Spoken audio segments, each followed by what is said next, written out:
I ran into this last week. Here's what fixed it for me. If you're looking to activate notifications on Betterment, follow these simple steps. Step 1. Open the Betterment app. Launch the Betterment app on your smartphone or tablet. Make sure you're logged into your account to access the settings. Step 2. Go to Settings.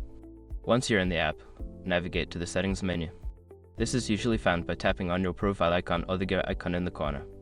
Step 3. Select Notifications. In the Settings menu, look for the Notifications option. This is where you can manage what alerts you want to receive. Step 4. Choose your preferences.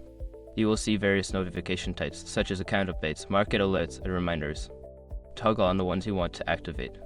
Step 5. Save changes. After selecting your preferences, make sure to save your changes. Look for a Save button at the bottom of the screen to ensure your settings are applied.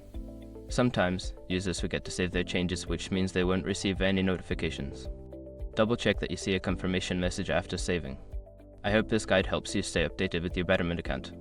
If you have any questions, feel free to ask.